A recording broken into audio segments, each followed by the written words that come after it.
Hello, everybody, and welcome to the Digitally Uploaded podcast, the companion podcast to digitallydownloaded.net. With me this week, it is just me and one other person. It is Matt. Hello, Matt. New Zealand Matt. Kiwi Matt.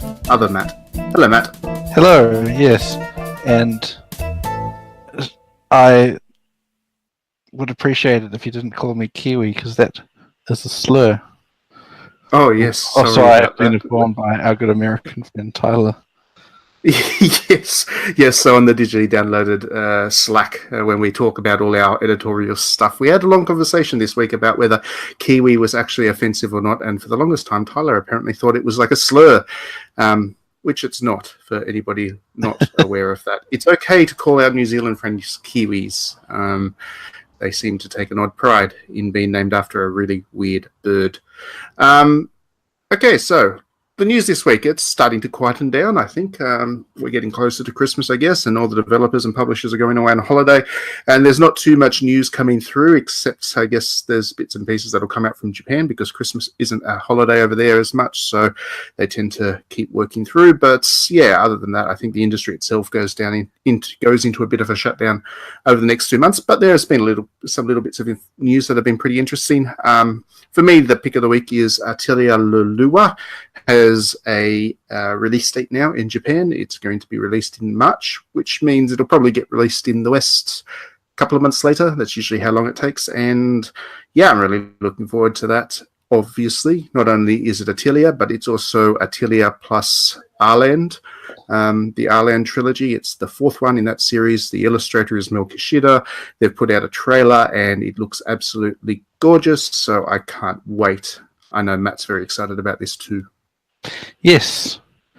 For some reason, I feel like it has already been given a Western release date. Maybe I'm confused. Has it? If it has, I totally missed that bit of news. I thought it was just coming out at some point. I know Nelky has a release date. Nelky being the one. That. Yeah. So Nelky comes out just before, a little bit after Christmas in the West, I think, February or something like that. And that's the one that is before Lulua. So Gust is working to such supreme efficiency now. They're actually releasing two Atelier games simultaneously now. It's they're certainly churning them out. But as long as they're good fun, I'll keep playing them and enjoying them. What about you, Matt? What's your news pick of the week? My news pick of the week is something that I don't know if I'm excited about or frustrated about or confused about, and probably all of the above.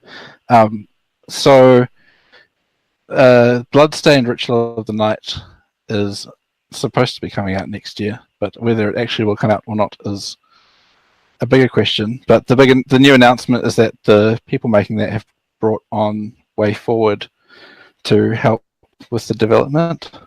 And if you're not familiar with Way Forward, they made the Shantae games and a few other very good kind of 2D action platformer type games.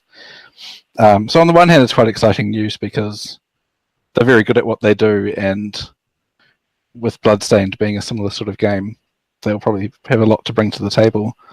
But on the other hand, this is the latest game that got huge Kickstarter support and then hasn't really been able to, I guess, deal with the hype that comes from that, and it's been delayed multiple times. And yeah, you've got to wonder. You've got to wonder about the quality of this game if they're bringing in Way Forward on that late into the game to try and fix it as such. So it could be either big delays or it's just not going to be very good, unfortunately. But at least we have the one that Inti created, the Bloodstained little pixel platformer thing, which was very reminiscent of the early Castlevania games, and it's really good. I can't remember what it's called. Bloodstained something or other. I want to say Circle of the Moon. That sounds about right. Circle of the Moon? Yeah, maybe Circle of the Moon. We'll go with Circle of the Moon. Anyway, it's actually a very good little platformer and was... Circle of the Moon is a Castlevania game. It's something similar to that. Yeah, it is. Curse of the Moon, there you go. It's a good game. It's a really good game, and Inti does a good job with 2D platformers. That was only meant to be a little teaser to get people excited for the full game. Whether the full game actually eventuates at all, I guess, is the question now. But fingers crossed, WayForward can put some magic into it and fix it, because that would be good. Yeah. The weird thing is, I played a sort of very early demo of it, probably about 2 years ago now, and it was a very small slice of the game. But what was in the demo was already felt quite polished and getting close to being complete, so I don't know what. Yeah. Like They probably had to go through and rejig parts of it or redo parts of it, and for this kind of protracted development cycle, there's obviously something very wrong with it, which is why they've probably brought WayForward on to try and fix things up. So yeah, at least they're trying. At least they didn't just throw it out there like that mighty number, whatever it was, which was not good for anybody.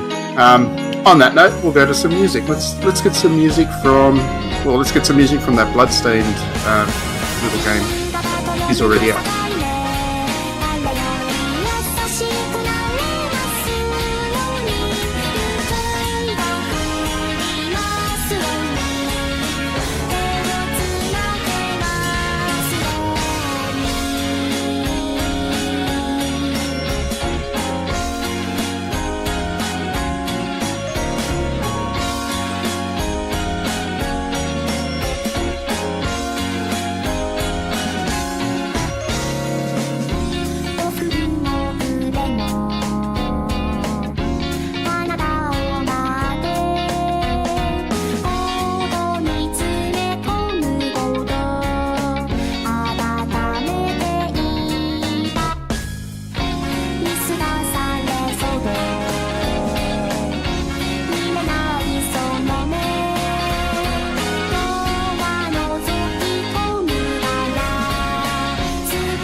And welcome back, everybody. So we're going to start this podcast off by talking about Civilization 6, which is a game that I can't seem to put down since it came out on Switch, about 2 weeks ago now. I really can't put this game down. It's driving me nuts. It's so good. It is so good.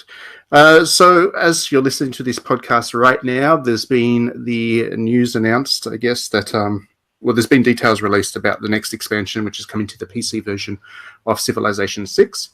And that expansion includes 8 new civilizations that you can play as. And the most exciting one, and the one that I've got an interview up on digitallydownloaded.net about, is the Māori, the native peoples of New Zealand, for the first time represented in Civilization 6. And maybe the first time represented in a major game ever. I can't think of another time that Maori culture is represented in a game. I don't know, Matt, you're obviously a Kiwi yourself. Is there a game that has the Maori people in it? Not a major game. There was a couple of years ago, a visual novel called... I forget. It'll come back to me. Very good name, that one. I forget. Perfect name for a game, yes. Really.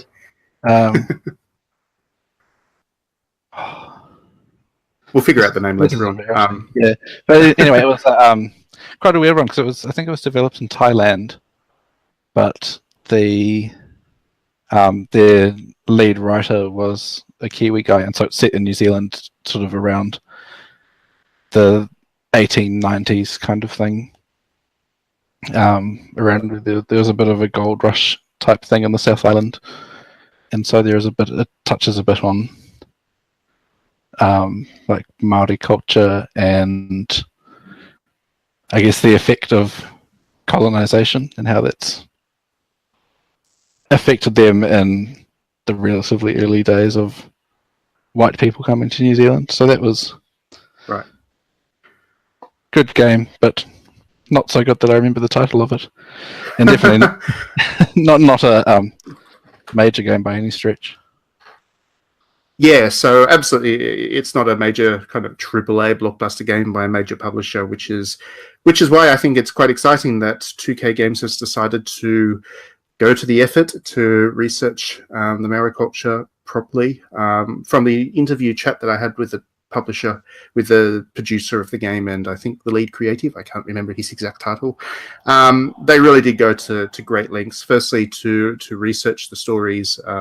They made sure that they spoke to experts on native New Zealand culture and language and traditions and all that kind of stuff. And it's very exciting because it also introduces some new mechanics to Civilization. So for people who haven't played Civilization, when you start out, you have a unit of settlers, and those settlers are the ones that create your first city. And from that, you kind of expand from there. But I guess the story of New Zealand kind of started from boats. So the people were looking for a new place to call their own country, and they went on a seafaring voyage without any idea where they might find land or if they might find land at all. And they did. They found New Zealand, and that's kind of the origins of the New Zealand Maori story. So in Civilization, you actually start, if you pick the Maori civilization, you actually start on boats and smack bang in the middle of water, and you have no idea where land is. So you have to find land first before you can start building up your cities, which is actually, I know it sounds odd describing it, and if you haven't played Civilization, it probably doesn't mean anything to you, but it's actually a really big change, and it's a really exciting gameplay element that I really can't wait to test out and see how it works. And the leader of the New Zealand people is a fella called Kupe. I think I've said his name right. Is that right? Kupe? That's right. Yep, Kupe. Yep. So he's a legend, obviously, in Maori history, and I think it's very exciting. I don't know about you, Matt, but I think it's very exciting. I'm looking forward to seeing how it works. Yeah, I'm looking forward to it too, and I think that was part of what finally convinced me to finally play Civilization, because I've been on the fence about it for a long time because lots of people I know really like it, including yourself. But my few limited misadventures with 4X games have never ended well. So, kind of have always assumed it was a genre that wasn't for me, but a lot of stuff I've read and heard about Civilization 6, pretty much since it came out, made it seem very appealing. And the combination of being released on Switch and now with this new expansion in the pipeline has convinced me to give it a go. And I've only played probably about half an hour, 45 minutes so far. I think I've played about 20 turns of my first game, and so I'm still just very confused and bumbling around, but I'm enjoying it. And yeah, I mean, it's obviously as a 4X strategy game, there's a lot of depth in there, which you'll discover as you play on. But as far as the genre goes, Civilization is kind of the entry level, or kind of the gateway drug as such to the broader genre, and a lot of people start by playing Civilization and then kind of get into the genre in a big way. And Civilization 6, I've got to say, is quite accessible. I don't know, are you playing through the tutorial version of it, or are you playing did you just jump straight into the game? I am playing what I thought was a tutorial, but I'm not entirely sure if it's an actual tutorial. It's basically, I think it's just a game, and then every now and then a pop-up comes up explaining to me how something works when. That's the tutorial. I mean, the game does introduce people. Yeah. So the tutorial basically does work like the full game, and once the tutorial pop-ups finish, you can actually keep playing that one anyway. So, it's a good way to start. Which faction, which civilization are you playing as? I am. Let me just check that because I can't remember. I'm playing whoever I was assigned. I'm playing the Norwegian Empire. Oh, okay, that's right. I think in the tutorial you actually have one assigned to you, so you don't get to pick, which is fine. Once you start playing the full game, you can pick Japan every time until the Māori come out. That's what I do. I just basically play as Japan every time, and then first thing I do is run into Australia or America or something and kill them, and then take their country as my own. And that's basically how I play Civilization over and over again. But yeah, it's really great. And those expansions, I mean, the other great thing about this expansion, which I'm really looking forward to seeing how it plays out, is it adds a real environmental element to the game. At the moment in the base game, there's not too much to worry about with regards to climate change and global warming and all that. But with the expansion, once you get into the modern era, every unit you build basically consumes carbon. All the buildings that you creates carbon. Sorry, all the buildings that you build tend to create carbon, and it becomes very difficult to keep the Earth from not melting down. Kind of like in the real world, really. And that plays into some of the factions. Like for example, Coupe. Each of the leaders in Civilization have their own kind of agendas and their own goals. And Coupe, one of his major goals is to keep balance in the world and not destroy it. Good on the Maori people for that. And the kind of respect for environment. So playing as that civilization, it becomes very difficult to kind of meet your civilization's goals when everybody else is building, petrol chugging tanks and stuff. But apparently you can do it, I'm being told. Apparently it's possible. And that'll be a good thing too. That'll be another good element. You can build seagulls to protect your coastal cities from rising oceans, and the polar caps can melt, and all of that kind of stuff actually happens in the game. So it's a pretty major expansion. Unfortunately, this expansion hasn't been announced for the Switch as yet, unfortunately, but I think it's pretty safe to assume it will come at some point. The Switch version has all the previous expansions already built into it, so I imagine not the most recent one that came out earlier this year. Yes, sorry. the absolute most recent one that came out about the same time as the Switch version. That expansion's not there, but you can assume, I think, that they will. I'm pretty sure they will. If you're playing the American civilization, does climate change no longer exist? That's a good question. Can you deny climate change? Deny it into non-existence. But I can just imagine what's going to happen is a lot of people end up going to war with New Zealand actually in the game because, if you're not meeting or if you're offending the other leaders by going the opposite direction to their agendas, they tend to denounce you and then go to war with you. And I can just imagine that a lot of people are going to end up thinking that Coupe is one very militant dude because he's going to end up attacking them all for building their little tanks and battleships and stuff. So, it's going to be good. It's going to be really good.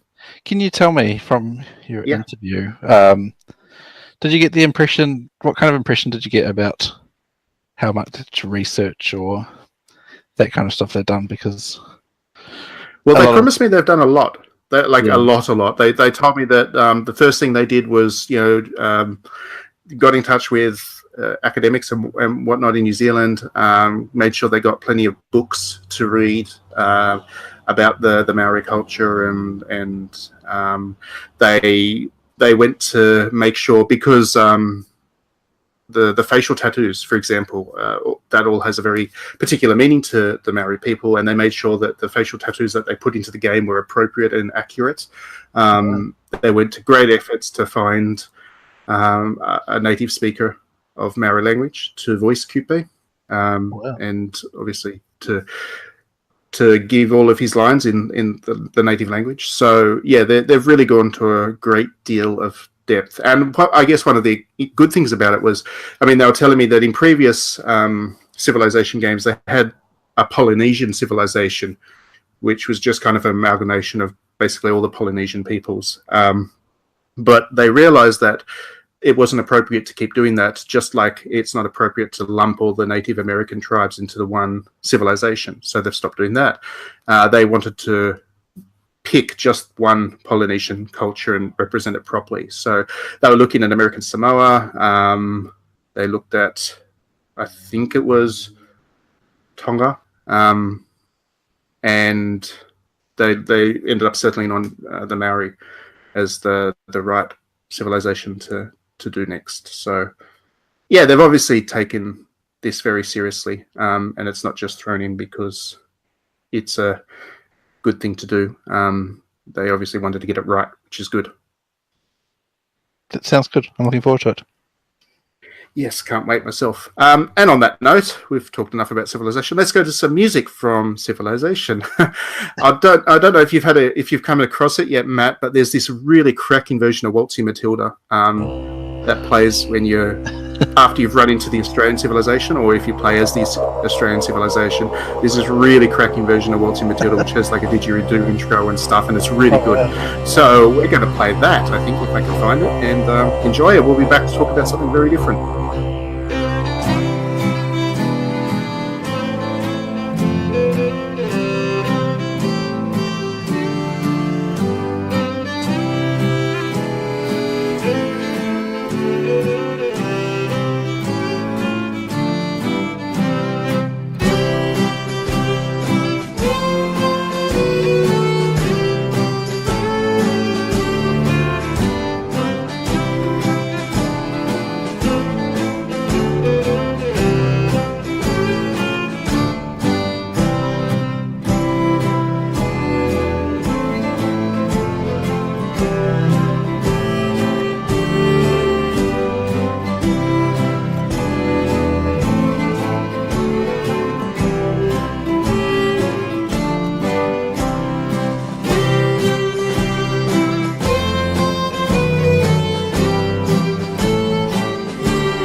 And welcome back, everybody. Hope you enjoyed that wonderful music. For the second section of the podcast, we are going to talk about something that is very heavily involved with music again. We're going to talk about the Persona dancing games that have just come out.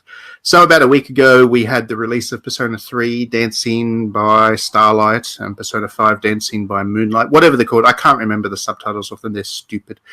But they both came out, and if you got the limited edition, you also got the download code for Persona 4 Dancing All Night, PlayStation 4 edition, which was really good. So you could potentially have three new rhythm games to play and 3 Persona games as such to play in one, which was pretty good. And I know you've been playing them since, or Persona 5 anyway, since it came out in Japan about 6 months ago. Matt, what are your thoughts about it? Is it good? It is good. I really like it. It is, and it's pretty much more of the same, but that's not a bad thing when it comes to more of the same, but with Persona 5 music. Yeah, they're very consistent across the 3 of them. They are all basically the same rhythm game, and I guess the only thing that's really noticeable that changes is the soundtracks.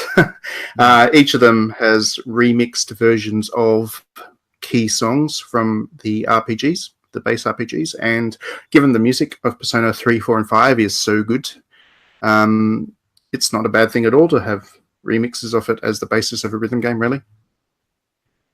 And they're all different.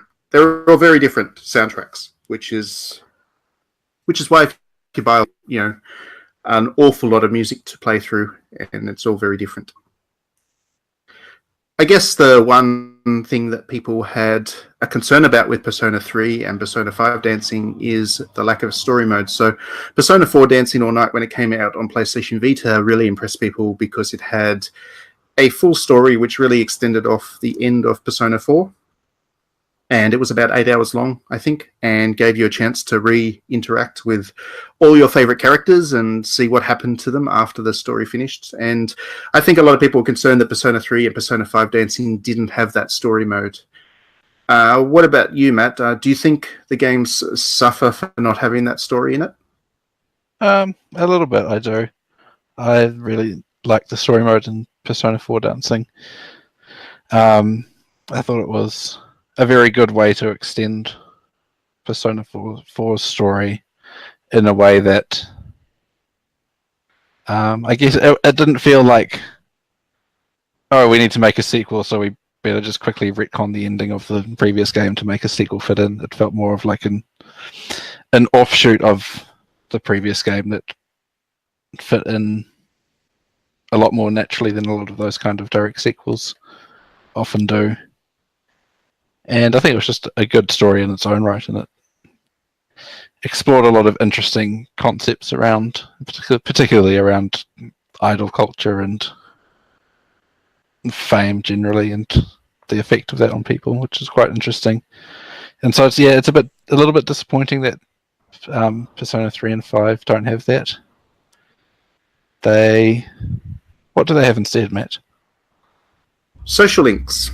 Social links. They call them social links. So after you hit a certain achievement, I guess, within the game, which varies completely. So it could be anything from playing X number of tracks with different costumes, or getting a certain number of, a full combo in a row, or, there were various conditions that you could meet within the rhythm game. And once you hit those conditions, you had a social link pop up, and a social link was a chance to have a conversation with one of the characters from whatever game that you were playing. And in theory, that was a good idea, I guess, because Persona 3 and Persona 5 are obviously very character-driven games, so a chance to interact with your favorite character is not a bad thing inherently.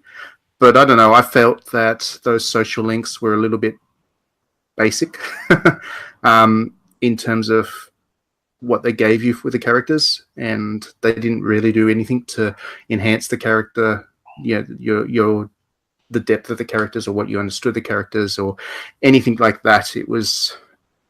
It just felt like wasted time, really. I mean, the best thing about the social links was it unlocked additional costumes and accessories to dress your characters up in the rhythm game itself. So you kind of sat through them, but I don't know. I didn't think that was the strength of the game, that's for sure.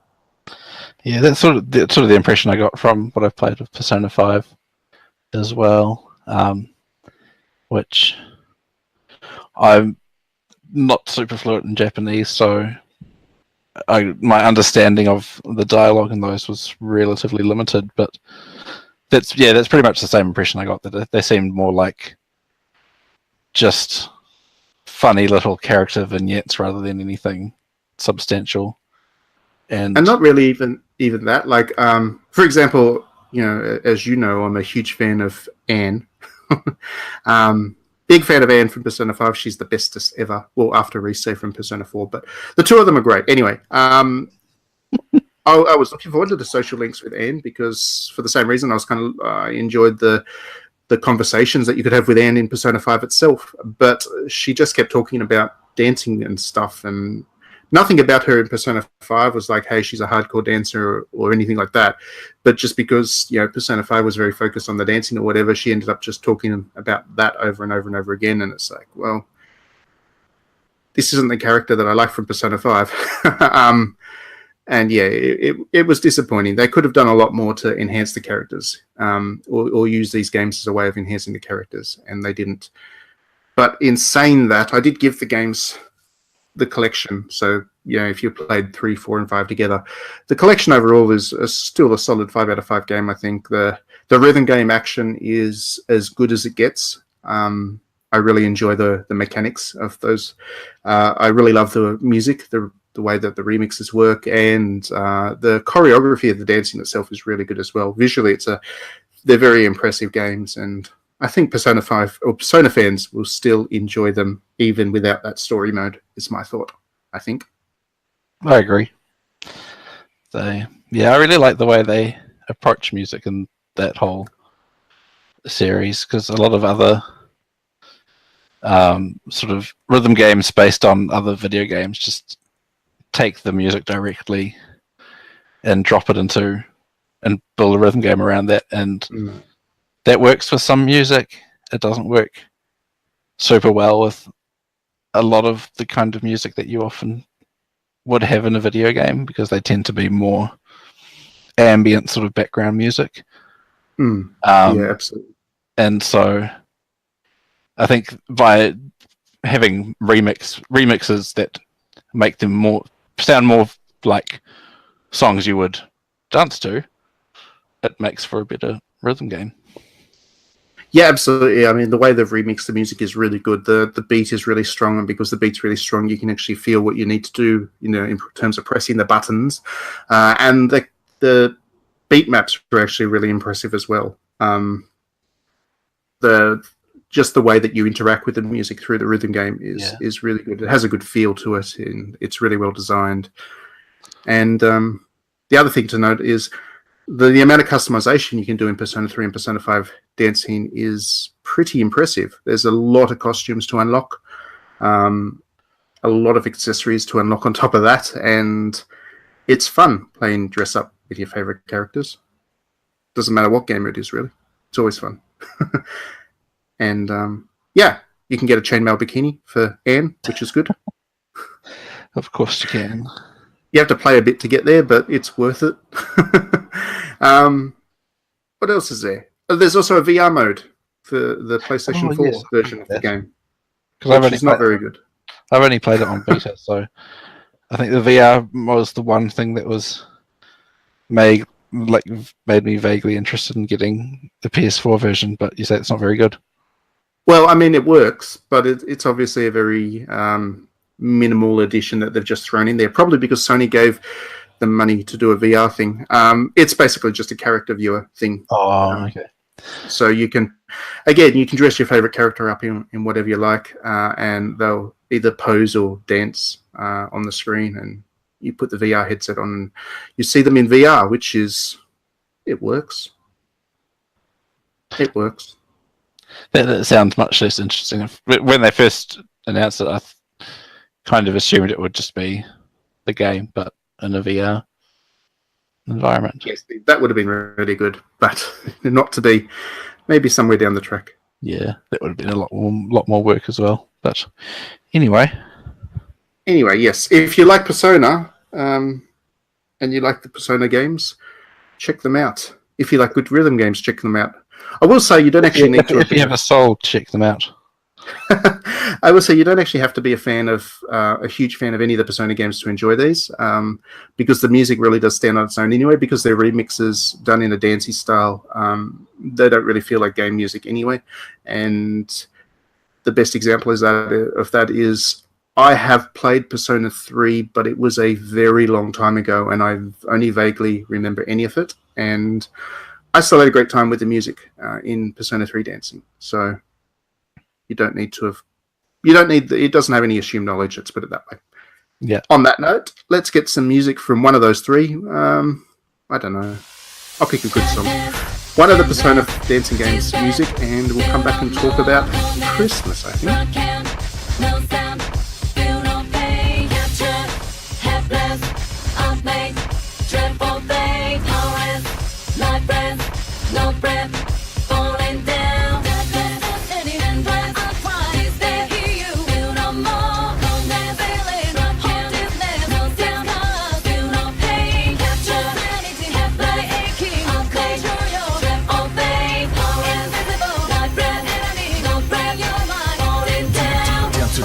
Replacement, goals as placement. Big bucks payment, I dirty like a slave man. Began to lose patience to these complacent successes who assesses rules that assassinate us like me.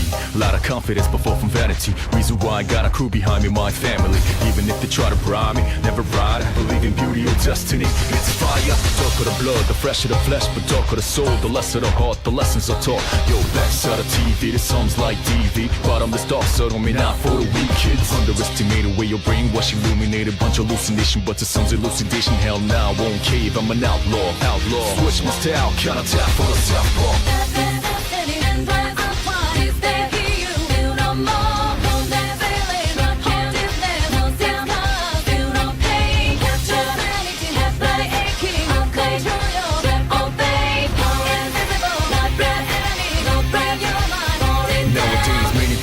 Information's better choose, recognize the source, of course, so get accused soon. Careful who you choose to speak in back room. Jealousy running like sonic boom. It's messed up how anger and hate you looms large in the dark, leaving scars to some, but who's fume? I got my third eye to see through the costumes, lies after lies. Middle finger from lotus juice. This potholes beyond dark is also intriguing. Lost ones drunk off a pool of money dreaming. Dancers to battling against these demons. Brave souls even screaming, oh please Jesus. Money makes the world go around, who the richest? Mother Teresa, but they never listen to me.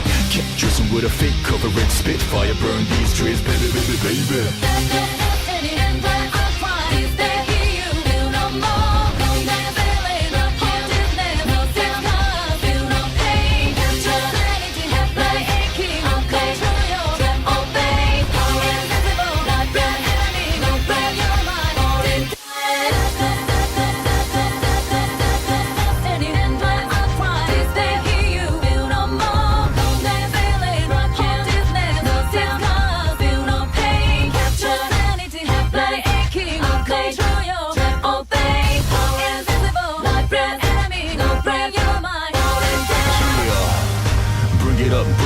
Backside to everything, but we gonna bring it up. Even if I die, my words will live. Bring it up until my last breath, never ever gonna give it up. Ridiculousness, suppose it's sick business, but we ain't gonna be fooled by these sickness. My brain is safe and sound with pure goodness. I guess comparably, so just throw your hands high in the air. In the air, so I can see how you're feeling, put it up in the air. When I say yeah, I wish you say it back, say oh yeah. Yeah, I love it now. Let's change the world. And welcome back, everybody. So you may or may not have noticed it is December. It is basically the end of the year. And at the end of December is a little thing called Christmas. And Christmas means spending a lot of money. It's also meant to be a religious holiday or something, I think, but mostly it's about spending a lot of money. And and as always, people wonder what gifts to get one another. And I think this year there's an awful lot of gifts that you can get for the people in the family that enjoy to press buttons and play games. And everybody likes pressing buttons and playing games anymore, these days anyway. So Christmas gaming gifts are good gifts, basically, for Christmas. And I don't know, but what about you, Matt? What would you recommend people grab for Christmas for somebody as a gift? PlayStation 1 Classic? Probably not. What, even the retro fan? There is a group of people that I think PlayStation Classic. And I'm not. This sounds like I'm setting up for some sort of snarky joke, but I'm not. But I think a lot of us like to complain about PlayStation Classic, but it's, I think, aimed very much at a different. It's aimed at people who had a PlayStation as a kid and played it a bunch, and then never really kept playing games, and then grew into adults and went on to do adult things. And it's an easy way to relive that nostalgia for people who aren't really still playing games anymore. And I think for those sort of people, it's a good gift. But for anyone, I mean, it was for an awful lot of people their first console.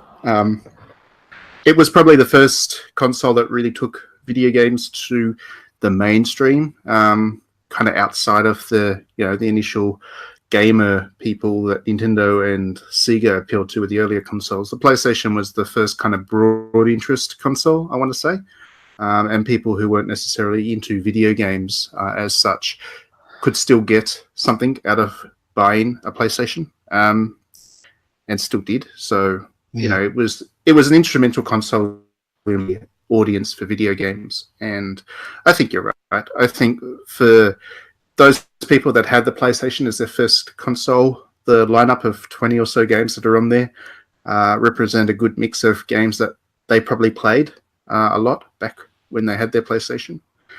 There's a lot of stuff that's missing off there, like the niche stuff that you or I or more dedicated video game players might be interested in that aren't there. But yeah, the only thing that's really missing that I think the PlayStation 1 Classic desperately needed for what we're talking about is it needed a Tomb Raider on there. Yes, definitely. And it doesn't have a Tomb Raider on there. I know the original Tomb Raider games are unplayable by today's standards, but they were instrumental games in, again, broadening the appeal of video games to other people. And yeah, I think it's a bit of a missed opportunity not having one of those on there. But then Square's got to sell the new ones to people. So that makes sense, I guess. But on a similar note, I think potentially what would be a good present for a lot of people, if you can find one, I don't know if they're still in production, is a PlayStation TV, which is essentially it's the hardware of a PlayStation Vita, but instead of a handheld console with its own screen and buttons and stuff, it's just plugs into the TV and you plug a controller into it. And by virtue of effectively being a PlayStation Vita, you have access to most of the games that are available for that, which includes a large number of PlayStation 1 games, including, yes, I think, almost everything that's on PlayStation Classic. It's a bit of work, I guess, to get one of those set up to behave like a PlayStation 1 Classic. You'll need a memory card in there, and you'll need to jump onto the PlayStation Store to go through and buy the games and download them onto it. But it's worth it because, the PlayStation TV is a great little console. It's about the size of a credit card in terms of dimensions. It's a little bit thicker, obviously, but it's a tiny little box that just happily sits under the TV and does basically everything that the retro consoles do. But it gives you a PlayStation Vita on your TV, which is a good thing. Another easy gift, and this is one mini console that I do recommend that people have, the Super NES Mini is a really good gift if the person that you are buying it for doesn't already have one. A lot of people who have nostalgia for the Super NES already have one of those things, but it's a great little console. It's a nice design. It looks like the Super Nintendo, but smaller, and it has the games that are on it are actually a good blend for the nostalgia. So I think that's a good, and it's much cheaper. It's a really cheap little console. So that's a good buy, I think, for Christmas. If you don't know what to get somebody and they don't have one of those, but they do like video games, that's a safe bet, I think. I agree. Mm. Yeah, But don't do the NES one. The NES Mini is a little bit too old. yeah, I think that's probably that's a good gift. If everyone who that would be a good gift for already has one. I think Yes. The NES Mini was, it's a great little console in its own right. I actually think it's a good device, but the people that have nostalgia for games that old would have bought it for themselves. Let's put it that way. It's they're older people now, and yeah, the games are that old that they don't really have any relevance to somebody who's younger. They're very difficult to play unless you grew up playing them as such. So, yeah. Also, if you know somebody that has a Nintendo Switch, they already have a bunch of NES games available to them anyway, thanks to the what do they call it? The subscription service. NES Classics. NES Classics, is it? It's some weird, it's like Nintendo Switch Online NES something. It's a really inconvenient title for that part of the service that I just know is always a nightmare when it comes to writing about it for publications that require you to use official names of things. Actually, speaking of the Switch itself is actually a really good Christmas gift, I think. Yes, that's a good point. It's obviously a little bit more expensive than one of those mini consoles, but it is a surprisingly good console. I say that as somebody who bought one on day one, and I was looking forward to it and all of that. But you know, we've talked about it plenty of times in the podcast before that we are coming off the back of the Wii U. We weren't sure just how dramatically Nintendo was going to be able to turn things around. But the Switch is a genuinely good console, a really good console. To the point, it's basically my default these days. I play everything on it if I can, rather than PlayStation. Yeah, and it makes for a really good gift. Yeah, and there've been a lot of in the last few weeks, and there've been a lot of like bundles that have been put together that are well, it's not really cheap, but more affordable than it would be to just go out and buy the console and the game. And I assume there'll be more similar types of things put out in the lead up to Christmas too. Yeah, absolutely. And I mean, the other thing that makes the Switch such a great kind of Christmas gift is it's a good gift for it's a good console for multiplayer. Yes. Because it has the detachable controllers. So within the actual box, you've got enough for 2 players, straight off the console itself. The additional controllers are not too expensive. And just before Christmas, or in a week from now, really, or this week, is it? Smash Brothers gets released. And Smash Brothers will be the multiplayer game to get this for this Christmas. So, it's... when you think about gifts that will really work for Christmas, those kinds of gifts that you can share with other people on the day, on Christmas Day, and when you've got all the family around and everybody's having a good time, the Switch really fits in well with that kind of thing as well.